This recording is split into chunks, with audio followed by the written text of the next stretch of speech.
Hey everybody, it's Bust with Battles with Bust number 515, and today we're doing battle with Norra Jayce. And so look at this collection of cards we're playing today. Typically we're out here running 20, 25, maybe even 30 units, but this tight listed concoction here only has 14. Now technically we can spread that out to the spell space with the Epic Scrap Traption and the Portal Paloozas and the Eclectic Collections and the Assembly Lines, but those are technically spells, so we're going to say that we're spell slinging today.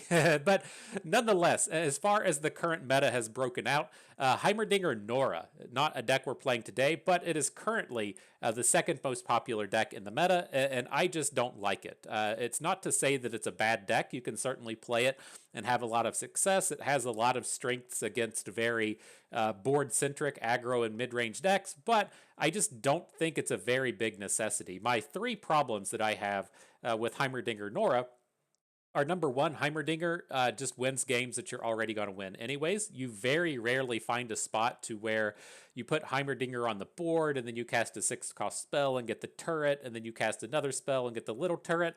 Like, these are typically games that you've already just won. You're just out here winning more with Heimerdinger. I don't feel like he adds a whole lot to the equation that you don't get just by waiting a little bit longer.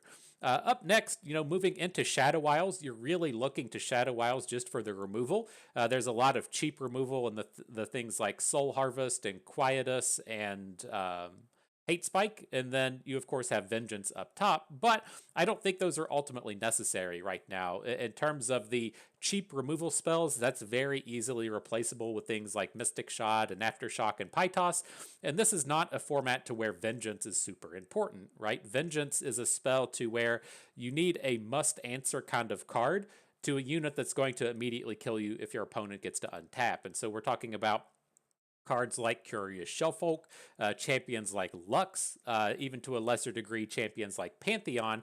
If this is the kind of card that gets on board and gets to do something on the next turn, you're just going to outright lose. But those kind of cards aren't super important or super popular right now. You do have big champions like Volibear running around, but he's always tied up in these ramp decks, and playing Vengeance against War Mother's Call just does not feel very good. Otherwise, in terms of the main champions running around, it's a stuff like Gwen and stuff like Zed and stuff like Riven, as to where you have a bit of time, right? If your opponent plays a Riven on turn 3, you're completely fine to not kill her on 3. You can just take 3 points of damage. And then if they make a big attack with Riven on turn 5, maybe she's like an 8 power overwhelm, you throw a Mariam in front of it, you only take 5. That's not that big of a deal. Then as they go for their big OTK on turn 7, that's when you could say, oh, maybe I should deal with this, right? Maybe I will cast a removal spell now. Maybe I will play a Wallop or a Harsh Winds or something. These are vastly, vastly, vastly different scenarios than your opponent saying, here's a Curious Shellfolk, I'm going to kill you next turn in like 19 minutes. And so I just don't think Vengeance is a very good card in the current meta. And so what that brings us up to is moving over to PNZ and playing Jayce. Number one with Jayce, he is a highly interactable and strong champion. And so in terms of the strong champion, turns out casting a 6-cost spell and copying it is extremely powerful. Getting to cheat in terms of mana for 6 mana one turn and 6 mana the next turn to just get a free 12 mana is absolutely bonkers, and it should win you pretty much any game to where it happens. But in the kind of space to where you're thinking of Heimerdinger, there are going to be games to where you need to play your Jayce on turn 4, give him Challenger, challenge down an important unit from the opponent, right? That's not the kind of thing you can do with Heimerdinger. You can play Heimerdinger on turn 5 and, I don't know, block Gwen and hope it doesn't die, but those aren't the games that you can really do anything, right? If your opponent plays Gwen on turn 4 and gets an attack, great, we play Jayce with Challenger, then on turn 5 we get to try and challenge down the Gwen. That's a very realistically powerful play in the middle of the game that you're just absolutely never getting out of Heimerdinger. And so to where both champions have real late game prowess, I don't think that Heimerdinger really does anything in the early to mid game, which you do get a lot of times out of Jayce. And so to move forward to talking about this deck specifically, the first thing I want to call out is Eclectic Collection is not really a required card. We are here towards the end of the season. I would call Eclectic Collection more of a meme than anything else. It does have some real power to it in the sense that it can be a burst speed spell that you can use to copy with Jayce just to make sure that you get that usage of the mana, dumping 10 portals into your deck is a pretty good deal. Even shuffling in 3 portals for 6 mana isn't that bad of a deal, but at the end of the day, this is a kind of win more card, much in the same vein as Heimerdinger. And so if you are taking this deck seriously in terms of your ladder grind or playing it in an event or something, I would cut the Eclectic Collections out. I would look to add in a third formula and a second Aftershock or a Piltover Tellstone. So that's one formula and then comma Tellstones or Aftershock, whichever one you prefer. But we're out here having a little bit of fun today. We'll be casting these Eclectic Collections as we can. Otherwise, very powerful collection of stuff going on here. The thing that I like to call out that people may not necessarily be familiar with is if your Jayce is flipped and you play the Epic Scrap Traption, you do get 2 copies of the Runaway Scrap. So let's imagine that we play the Scrap Traption for 7 mana. You're going to get the 2/7/7 Runaway Scraps. You do not get a 0 mana and a 7/7 one. And so I think that that's the important one to call out. Otherwise, we have kind of tuned this deck for a lot of what we're seeing in the meta, with Gwen Riven being one of the more popular options and Gwen Zed being the other very popular option. We are bringing the 2 copies of Rocket Barrage, which works fantastically against those Shadow Isles decks. They have a lot of 1 health units with the Rocket Barrage. Also being able to take down Gwen and take down Riven since it does 4 damage to the main target. And then Wallop is a way to come in and stop some of those big OTK style of combats. And so if your opponent is coming at you with a big dragon, you don't have a 4 mana removal spell, the Wallop is capable of stopping it. Or if we're up against some kind of, say, Battle Fury based OTK deck, you can still stop the unit that gets Battle Fury, a very powerful card in the current meta. Last but not least, the final thing I want to call out is Mariam the Temple Caretaker. This is a card that, has seen quite a bit of play over the course of the past 3 months, but, when you're playing things like Nilah Jinx, probably like 90% of the time, you're using Mariam for the draw. You're updrafting 1 and drawing. But in this current deck, you oftentimes find yourself using this for spell mana. We tend to have enough stuff to do throughout the course of the game. We're playing 10 6th cost spells. We have the Portal Paloozas. We have the formulas to draw additional cards. We typically have absolutely no issues with finding stuff to do. But we do typically run into mana blockers. And so having access to Mariam does do some very fantastic curve filling in the early game. So let's say that we play a Pie Toss on turn 1. On turn 2, we play Mariam for the spell mana refill. We have the full 3 spell mana. And then as we roll into turn 3, we have access to 6 mana now. It gives us just a very, very, very solid curve along the way. And we will find lots of ways to where we cast spells, play Mariam, refill our spell mana, and then just roll into the next turn with that full 3 bank of mana ready to cast off the big spell. She's a very, very strong tempo play in this, but I do think it's worthwhile calling out. I typically look towards the spell mana refill in this Jayce deck, much more so than actually using the updraft. And so that's it. That's the deck. That's what we're doing battle with today. I checked in on the pay-to-win price, and we're pretty well paid up. Eclectic Collection is not premium, but everything else in the deck is. Feels pretty good. Let's see if we can't get some good games out here. All right, battle number 1 up against Akshan Master Yi. Not entirely certain what this is going to entail. I'm curious if we should hang on to Pie Toss. It's good in the sense that you can kind of 3 mana take down an action, or if he'd say like blocks a junk construct with a Master Yi, it can do a little bit of interactivity. We should probably hang on to it. I just get in my head, it's like, okay, what 1 health units is this opposing deck going to play? None. They're not going to be playing any. And so it's doesn't feel as strong as it could be. But, a 3 mana way to take down action on turn 2. It's not the worst thing that could be happening. All right, so let's do this. Let's just go ahead and lead in with the junk construct. I think this is typically all-terrain trooper. And then sometimes is the counterspell thing, but most likely going to be that all-terrain trooper. So it does have that potential to come in and shoot down Norra, but I'm kind of hoping it's the trooper in the sense that we can now Pie Toss it and protect her in the middle of a combat. And then if it is the 3/3, I don't care about that. It's not that big of a deal at this point.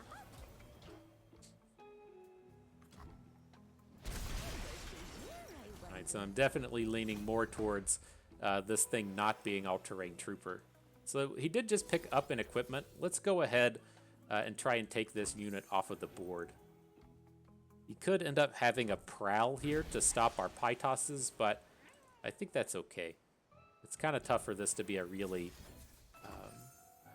high impact unit. And I think if we get the prowl for the pie tosses, we feel kind of okay about it.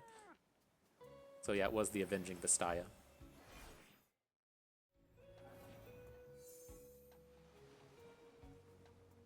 So now it's like if he wants to get usage out of the Mistfall, he's going to have to play a unit and play an equipment. Looks like he has it now. You know, probably going to be seeing a Swinging Glaive come in, but we can at least try and contest this Portal Pioneer, right? If he needs to spend mana to protect it to then add in a Swinging Glaive, that kind of sucks, right? Ooh, look at that, getting Nopifies off of the Pastry Toss. That feels good. That feels good, my friends. Now he doesn't have 3 mana to play Swinging Glaive, and we can just play the other Pastry. Absolutely.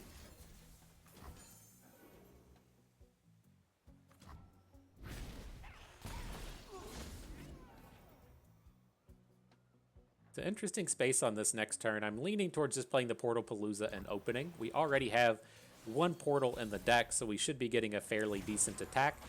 The other option is to just kind of bank mana for one of these 6-cost spells, but, you know, only having 6 mana for the next turn seems like it should be fine. We didn't immediately draw any more dudes. That's okay. Nice little attack coming in.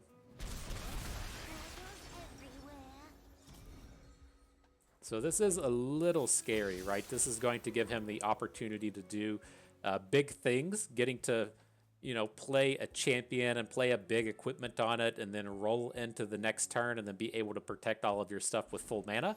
Like, that is fairly frightening for us. But we'll see how it plays out. I feel pretty good about that. Like, I don't care about Master Yi coming on board as a 4/5. I care more about Master Yi coming down and then we try and Hex Obliterate him, and it just completely fails.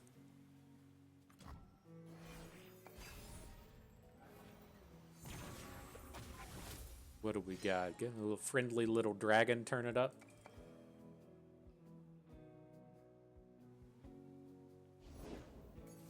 And a Saiyan Thousand-Tailed, interesting. Okay. That seems like a pretty good round for us. He's going to hook Norra with a good unit like the Dark Enthrall. Oh man, and we get to Hex Obliterate away the equipment. That sounds like a win to me.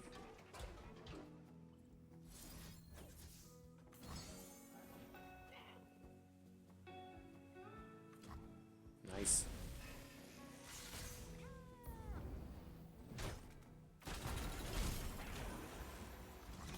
So I wonder how much trouble he has with Albus Pharos in this space. Like, again, we're getting to this point to where I would like to start banking up a little bit more mana as we roll into the next turn, right? Being able to have the 6 mana plus the Signpost is a pretty big deal, but Formula... Oh, hang on, we don't have any spell mana banked up. I was making the classic mistake being like, oh, Formula, that only costs 3 mana. We can play Jayce after the fact, but not quite the case. Not quite the case. What do we got? 2 portals in deck. I think we probably will end up playing Formula here, but let's just pass and see what happens. I think if we roll into the next turn, that's just a win for us. And then if he adds more stuff to the board, we can kind of freely Formula after the fact. Oh, what up, portals? Do we have any interesting combos with the prize fight? Not at the moment.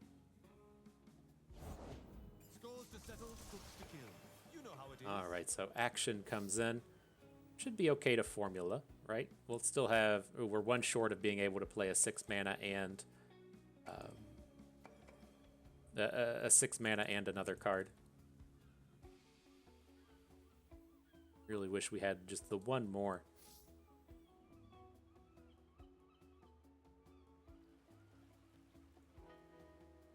It's like I really want to wait on him to play an equipment before we do anything, but I guess it'll be okay to just drop in Jayce.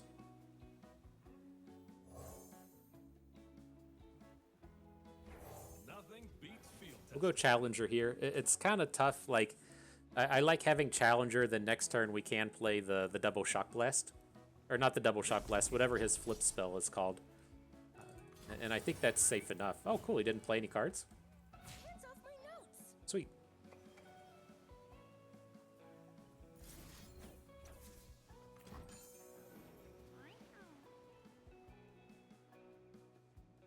Let's see how this plays out. We'll take the Pablo hit onto the Saiyan Thousand-Tailed so it dies in combat to Norra.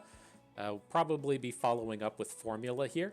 And then we do still have... Oh, I thought we still had some portals in the deck. Not quite. But I think this is okay.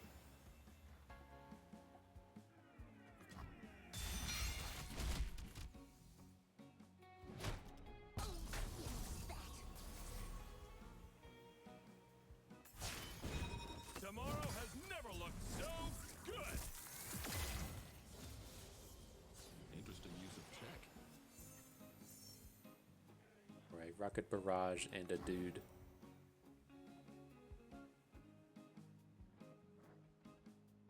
So we'll see. I suspect he'll have a pretty tough time trying to answer an acceleration gate.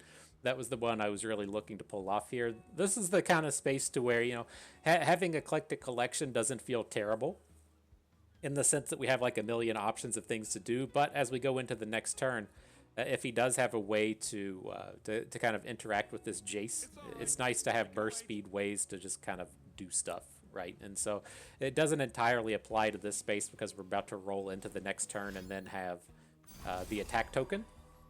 But, sure. It's something interesting to note. What's he trying to do? Is he just going to play a grappling hook onto Jayce now? Sure. Everyone should have a grappling hook.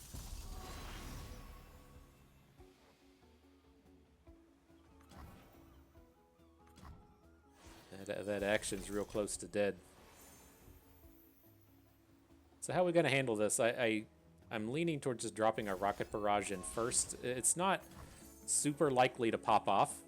You know, it's very easy for him to just flip an action at this point, dropping 2 spells, but I think it does a pretty good job of taking him away from what he really wants his deck to be doing.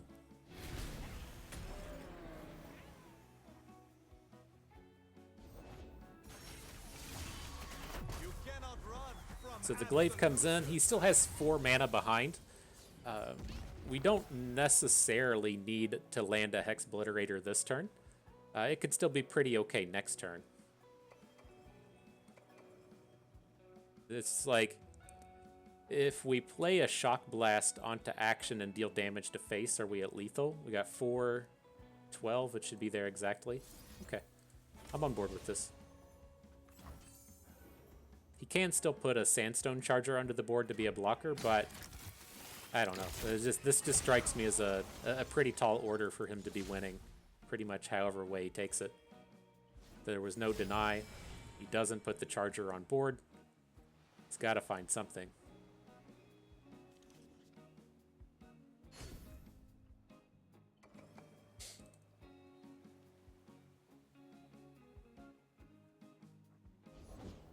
The Portal Pioneer. He says, I got this, Pablo. I'm ready for action. We're still just going to attack with everybody, try and force that trade onto Pablo. And he's got the Swinging Glaive in hand. I don't really want it landing on the Portal Pioneer. I want him to have to play a unit and then play the Glaive and then have it get eaten up by Hex Obliterator.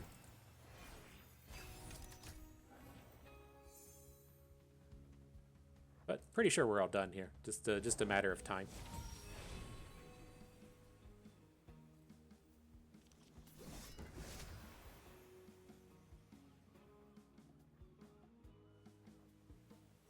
Start putting dudes on the board. I don't think we need to signposts plus Hex Obliterator.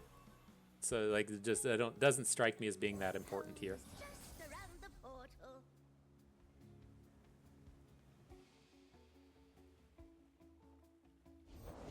Must be nice living off stolen coin. Okay.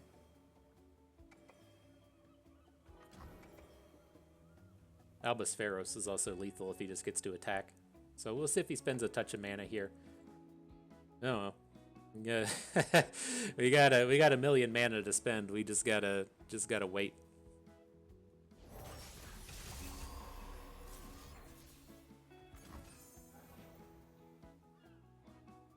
But with the one bank, we can still play Albus and the signposts.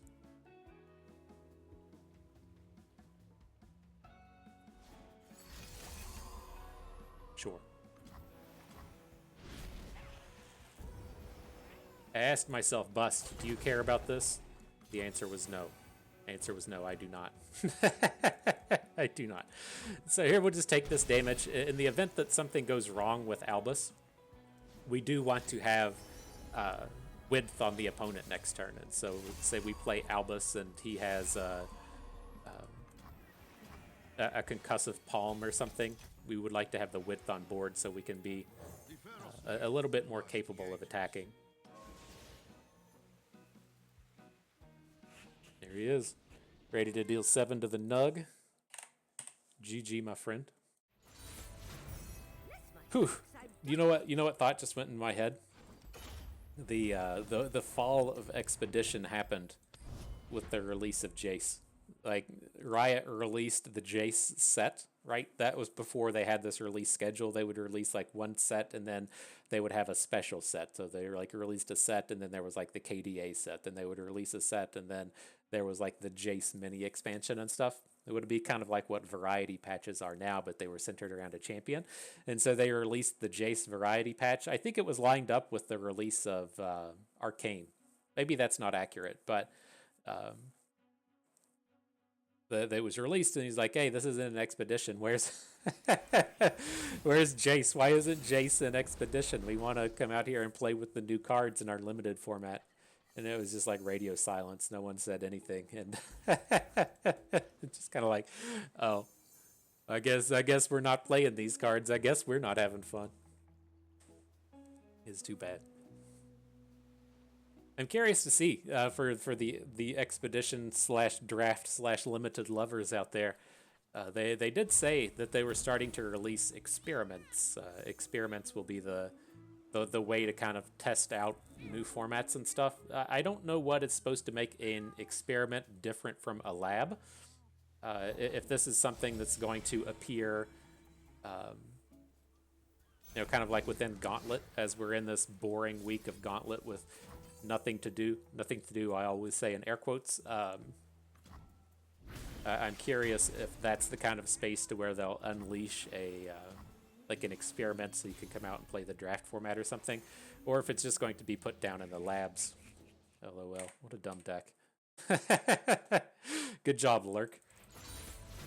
But no, they did mention a limited format. I'm a touch worried about it. I'm in the sense that I'm sure Riot will do a fantastic job with limited. I loved Expedition. They have a lot of draft happy folks in there now. I'm sure they'll put together a wonderful format, but just with the size of the player base and having, as you start to distract people from other things, I feel like the people that want to play Path of Champions are probably a very like different segment of people than those that want to play Constructed.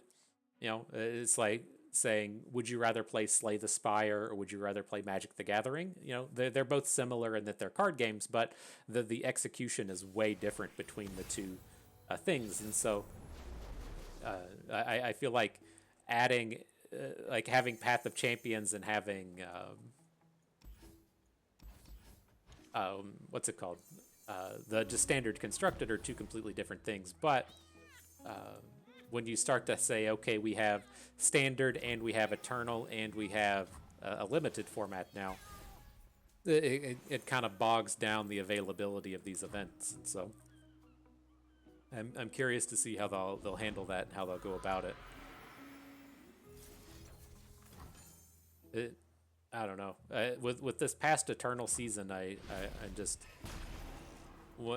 curious if they're happy with the number of players out there and playing the battles and stuff. I accidentally went and switched and played a little bit of Eternal, and it was just like back to being in the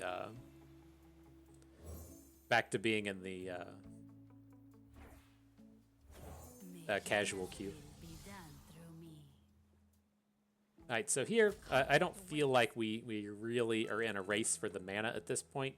I think we can come in and just block Riven, prevent the damage that way, and then continue to build up a little bit further.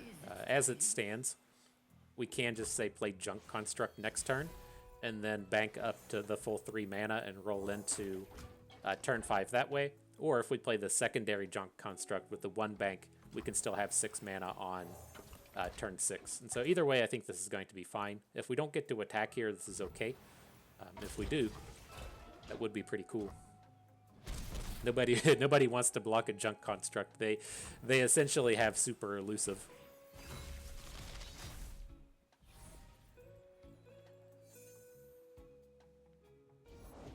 What time is it?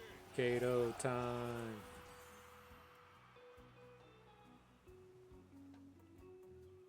Not gonna lie, it seems like this is going pretty good for us.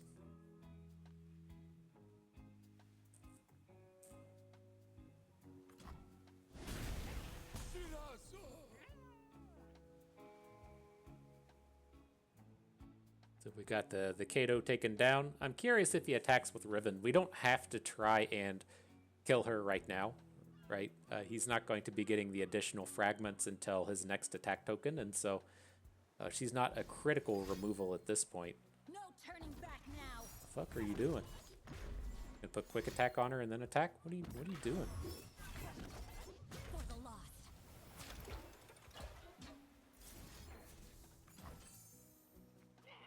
What are you doing? I don't get it. I don't get it, my dude.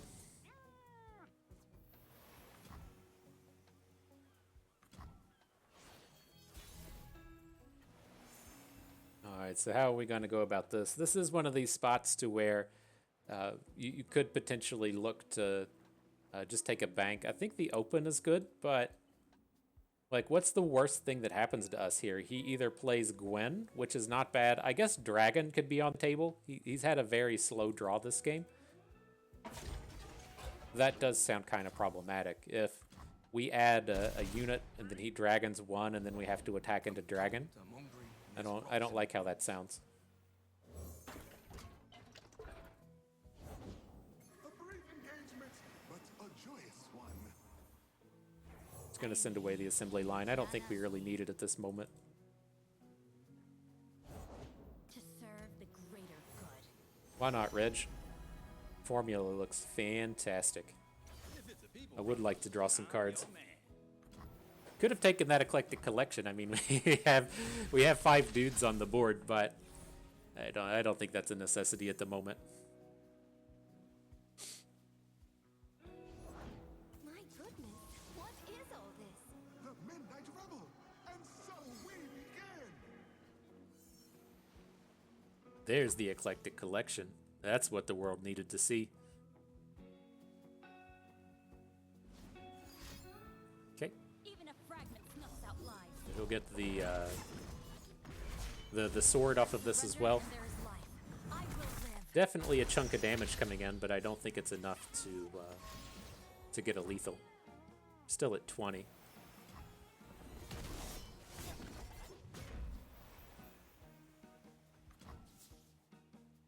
He's at Hallowed 0 as well. I'll show the hunters. Not another step.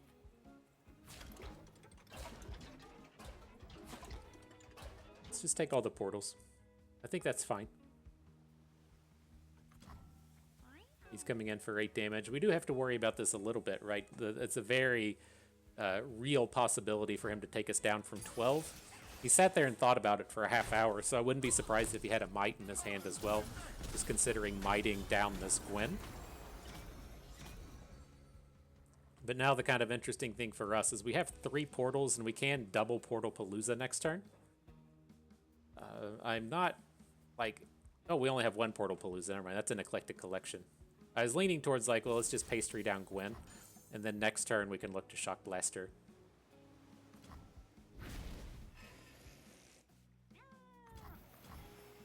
Well, let's see what turns up.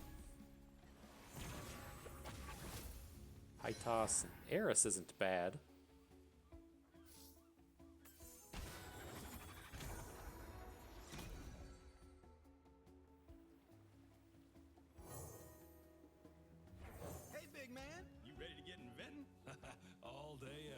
All day, every day, Reg. Let's see what we can do. Jayce is pretty strong here, right? Being able to just hook in Gwen. I'm not certain if that's the way we actually want to take it, though. We do have the option to potentially go after Riven. Like, Riven is the scarier unit at the moment, and we could look to just get Riven down into Pytos range. I think that's okay. I think I'm on board with this.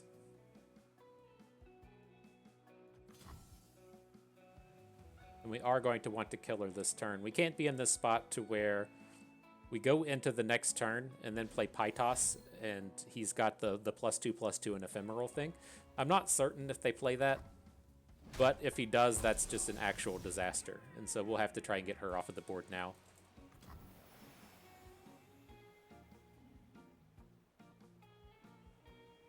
They don't have removal spells, right? It's also pretty disaster heavy to just take a hit from the Flame Spitter. But I mean, if we were under the impression that he already had a Might in hand, then this dragon's just going to kill us anyways. There's not anything we can do about that. I think we're just dead here. Exbliterator turning up to save the day. I appreciate that. I shall need my tools. I appreciate that, my friend.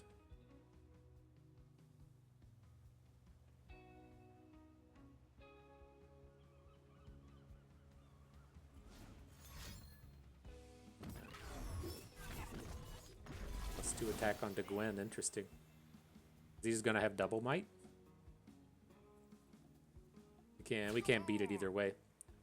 So let's just put the blocker in. We can Hexbliterate whatever he casts might on, and then if he has the second one, we're just dead. Is what it is.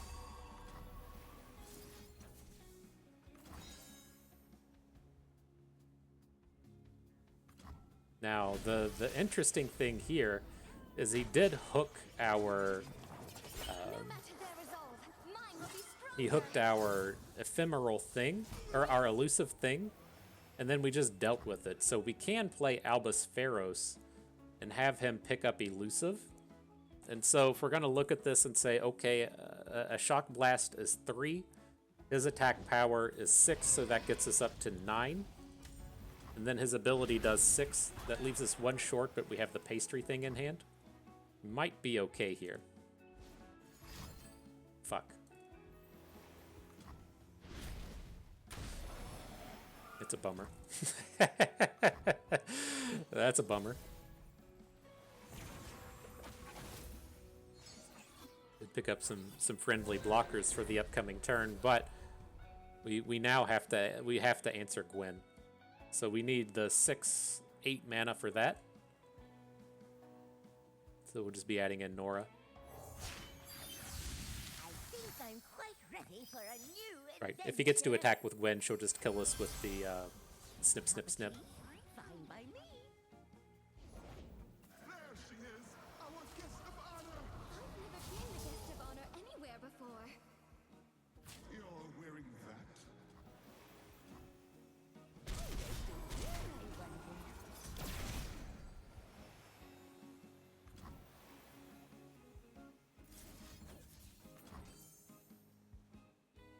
And then we'll want to put the damage onto the Fire Spitter as well. No reason to just send the damage to face. This way, if we do pick up a Mystic Shot or something and he's going for a big Might attack, we can still get out of it.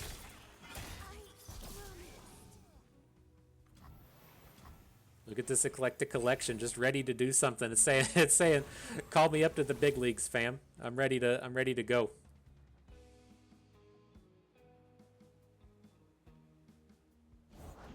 No more mud for me. No way.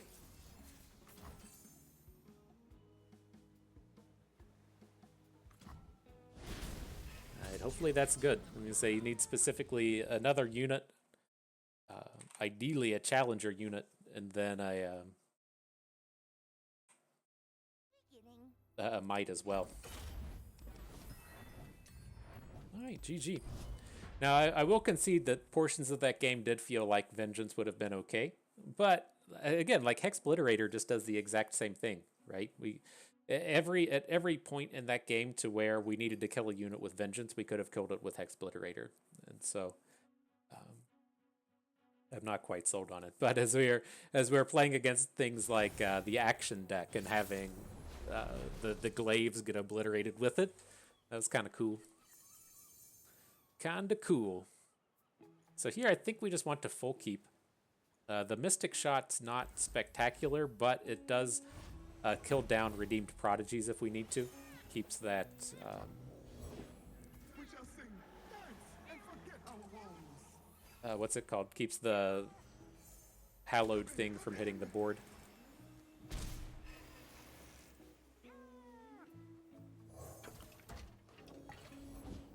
Welcome, one and all. All right, we'll see if we can't build this into a Rocket Blast. This just feels like one of these spots to where if we take the full bank into turn 3, and then we're like, okay, I'm just gonna bank so I can try and get a really good Rocket Barrage. It feels like he's just gonna bank through it. But now, adding the unit and having the full mana this turn, this feels pretty good, right? Night rebel, and It does, you're right. again. Sad face. Drop a little laser kitty on that one.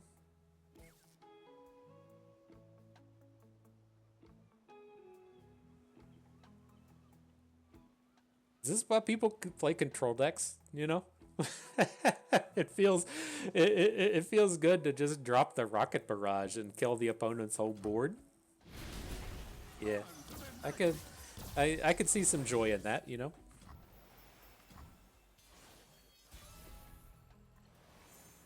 All right, let's go with the assembly line here. I think that of the units we have to worry about, like another Gwen coming down or something, if she actually wants to block, we can just kill her with Mystic Shot next turn. Let's start dealing the damage, though. We're going to lose a thing to the Ghastly Band, but we got to start getting the damage in, and then we'll recover that unit at some point. Sure.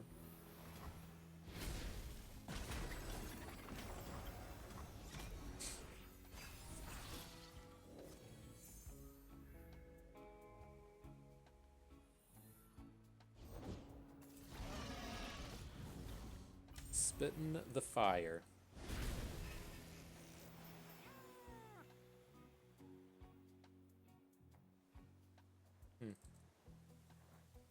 A bit awkward with the mana. Let's just pass. If he doesn't attack this turn, then you know, that feels like a win for us. Probably should have blocked this. That was my bad. If he has that +2/+2 and ephemeral thing, we're going to get nugged for 8. I would much rather... Fuck. I was going to say, I'd much rather just lose the Forge Worker. Alright, fine, whatever.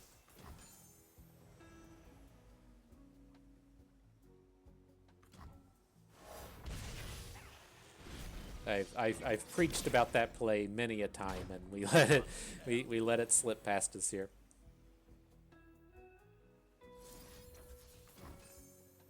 Let's go ahead and take Dragon down. I can definitely envision something happening next turn to where we play Mariam for spell mana.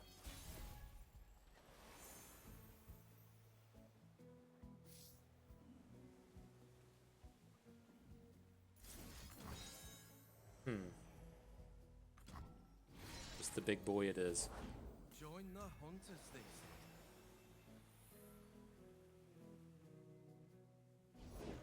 I was born in battle and Okay. raised by war. Doesn't feel that bad. We got the protective spell and Wallop to stop any massive shenanigan here.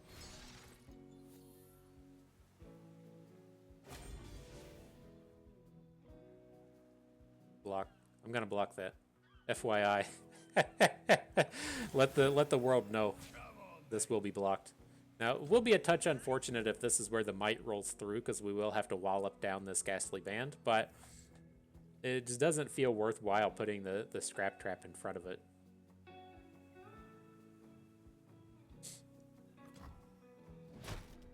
Nice. I'm going to updraft this card I don't want for the spell mana. Then with the spell mana, we'll play Formula.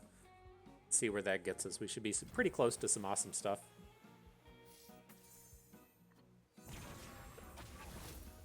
Jawl Hunters is cool. Hexbliterator. I'm leaning towards just another Scrap Trap. Which is the 6, 10, 12. That'll be a lethal if he doesn't have anything. Probably got something, you know, but...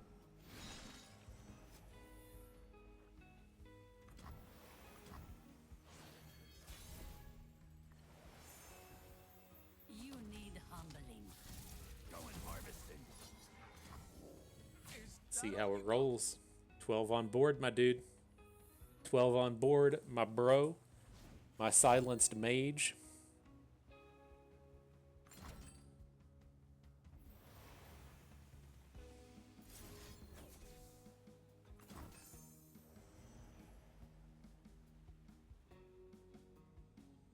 Is the wallop gonna be enough? Are we gonna see a secondary hate spike? Do not. GG, well played. On to the next battle. Let's get us one more in here. We're getting close to that hour mark. These games take a little bit longer. Good stuff though.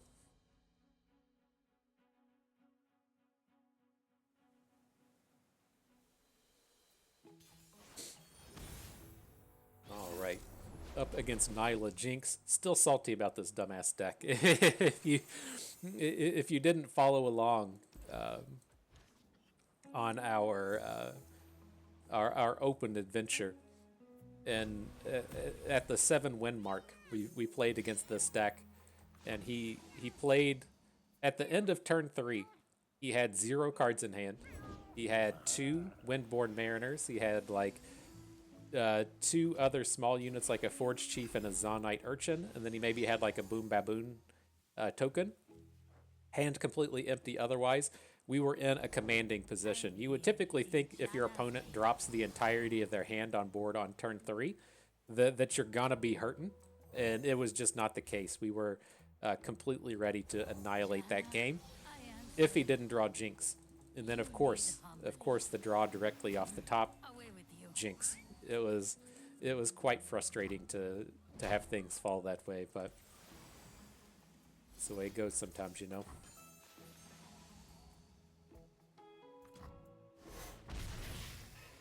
Alright, but this is a reasonable enough start. I'm going to be curious to see if he has the answers to Norra here. If Norra gets to just take off and run, then we should be in pretty good shape. Then, Let us revel. if not, we have a second one in hand.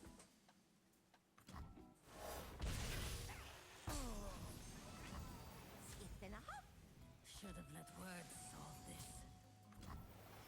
Alright. Give me them portals.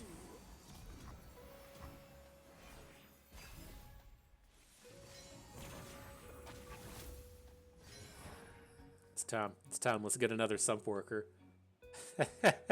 that was one of my favorite decks in Expedition as well.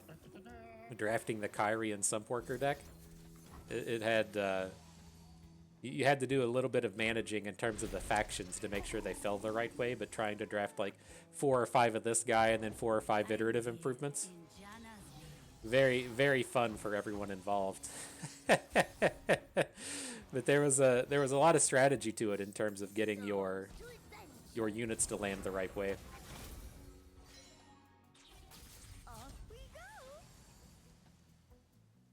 Right, you'd run into these spots to where if you just played a Sump Worker into a Sump Worker into a Sump Worker, your opponent could answer it. You had to try to set up these spots to where you would try and play it at the end of your opponent's turn, and then you would get to untap and play the second one, so all your features were transformed.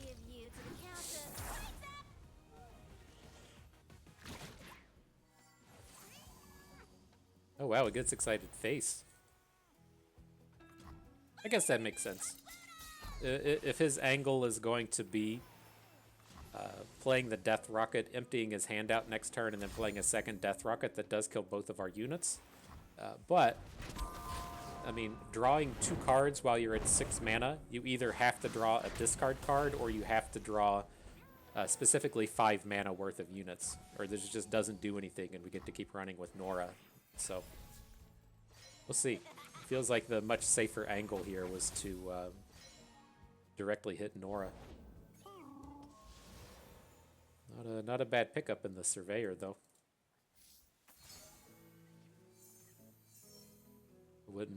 I wouldn't mind doing a little bit of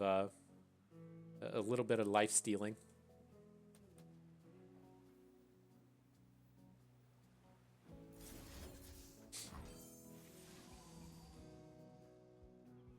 Let's see where we can get. We're not going to.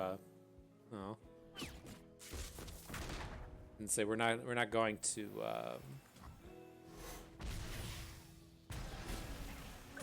Get too far along here. I think this is okay though.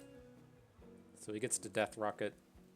He's gonna do that first, so we can't block his Jinx. Then we can follow up with Mariam and still get a stun. Or we could just play Portal Palooza off of it and block Jinx with the Mariam.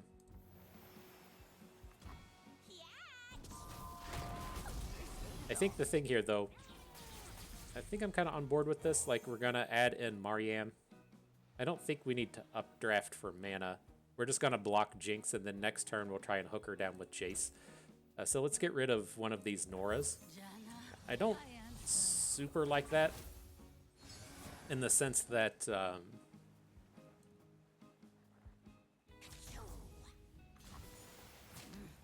in the sense that I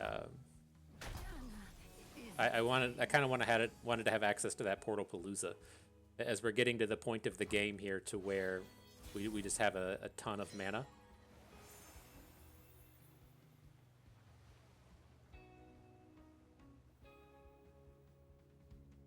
I seem to have misplaced my self. Gotta be better than yesterday. Sure. Every day.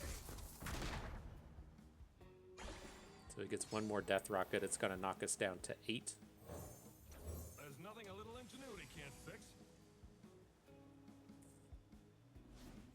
I'm curious if we... Oh no, he's going to kill Jayce. I'm going to say I'm curious if we went about this in the wrong way. Like, I was hoping that we were kind of getting maybe like a bit of a bait with Norra, so that if he was going to have a removal spell, it would be directed towards her. You ever stop dancing? Even I find a little time for recovery. If I stop, the Okay, this is safe now. recovery may kill me. I was worried, like, as he took the pause here, I was like, oh no, he's got a Death Rocket and he's got a way to kill our Jayce so that we can't fight Jinx here. But this is okay. Man, he hasn't hit any... His card in hand must be a Slipstream. Like, that's one of the weird things with that Jinx as well, is if you hit Slipstream, you're... Oh my god. These fucking people. I'm pretty sure that's what he has in his hand. He's going to get another Death Rocket here. But... has to be Slipstream. Insane.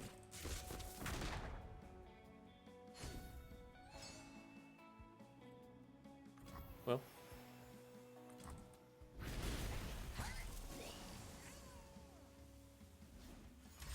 That will clear out Norra. Might as well just play Assembly Line at this point. Right, if we're going to take a wallop, it's just going to be landing on the Dedicant anyways. There shouldn't be too much in terms of... May Janna's will be done through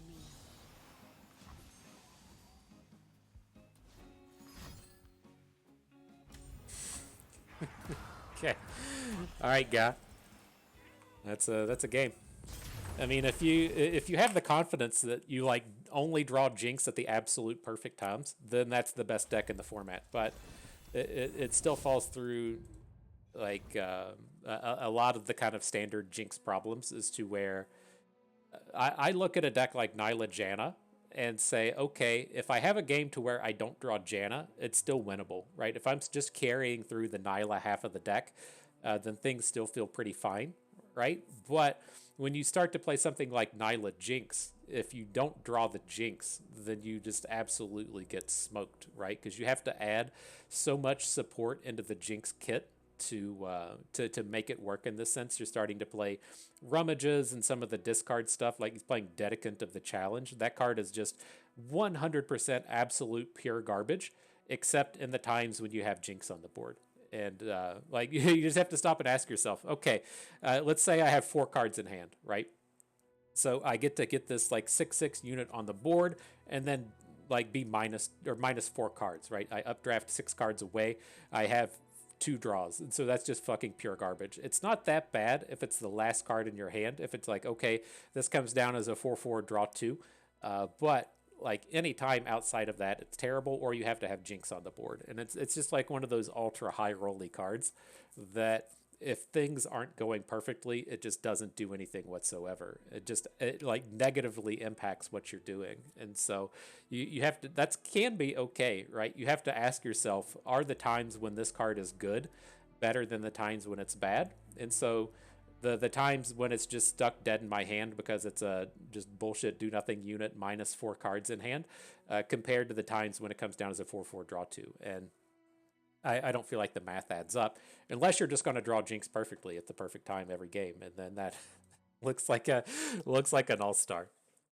But nonetheless, I wouldn't normally be so salty if that exact same bullshit didn't happen to us in the open, as to where you have Jinx at the exact perfect time, and it's not like you set it up. It's not like you had Jinx in hand and then you made certain plays to get the Jinx on board and maximizer. It's the space to where you just top deck Jinx and say, "Whoa, look how good I am." You know, it's just fucking frustrating as shit. Nonetheless, I'll let it go. But anyways, circling back to Norra Jayce, I still feel like this is in a pretty good space.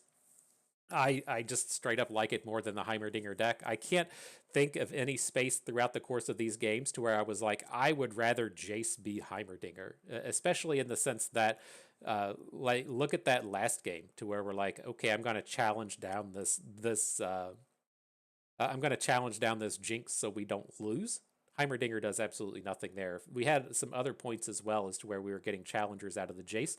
We didn't develop any of the big games to where like you give him challenger and then double up on the shot on the electro team boost stuff like that. But it was definitely, there was no point at any of these games today where I said I would like to have Heimerdinger right now. But there were most certainly points at games throughout the course of the day to where I was like, this Jayce is good. And so I think that sums it up well. Otherwise, you know, my stance on Shadow Isles, if you're adding stuff like Piercing Darkness, I get that, right? That's a way to get heal. If you're adding in Grasp of the Undying, I get that. That gives you heal. If you're playing Shadow Isles purely for Quietus, Hate Spike, Soul Harvest at the bottom end, and then Vengeance at the top end, along with 1 Ruination, that's not worth it. That's not a good enough answer. The things that you can do in P and Z mirror that and match it well enough to where I think this is just an outright straight up better deck than Heimerdinger Jayce. And so the thing I haven't mentioned with Norra that also applies in this kind of space is as you move up the ladder against other control decks, it just hits a hard wall to where it can't beat anything, right? If you want to play like Norra against a ramp deck, they have to be like a 75% favorite over you. And adding Heimerdinger doesn't fit into that kind of space. There's like this very like brief window of stuff that's like slower than say like Jax Ornn, but then faster than the ramp decks and faster than Karma Set, to where I think Heimerdinger is probably better. But once you get outside of that very narrow band, I think Jayce is just outclasses Heimerdinger at every course. And so if it's up to me, this is the good stuff. Again, the eclectic collections are not particularly useful. I know we didn't get to cast it today. I was hoping we would get to use some of the meme factor out of it, but at the end of the day, this should be replaced. Again, you probably want Formula to be your first one to come in and take over the spot. After that, I can see arguments for a lot of things. If you want to get signposts for the control matchups, fine. If you want to get wallops for the Gwen matchup's fine. If you want another Rocket Barrage for the Gwen matchup's fine. If you want to get Mystic Shot because it can shoot down the smaller units, fine. If you want to play Aftershock because it hits Sunken Temple and Nilah, fine. Like I can understand all of those arguments in terms of what getting that last optimal 2 to 3 slots of the deck are. Eclectic Collection isn't one of them. And so again, if you're wanting to have some fun, feel free to play it. If you're looking to win worlds or whatever. It doesn't really belong. But nonetheless, good set of games. I had fun with that. I hope you did too, because that is going to do it for us today. So I hope everyone enjoyed the video. Hope you maybe learned a thing or two along the way. You had a good time watching. This is Bust, and we thank you for being here.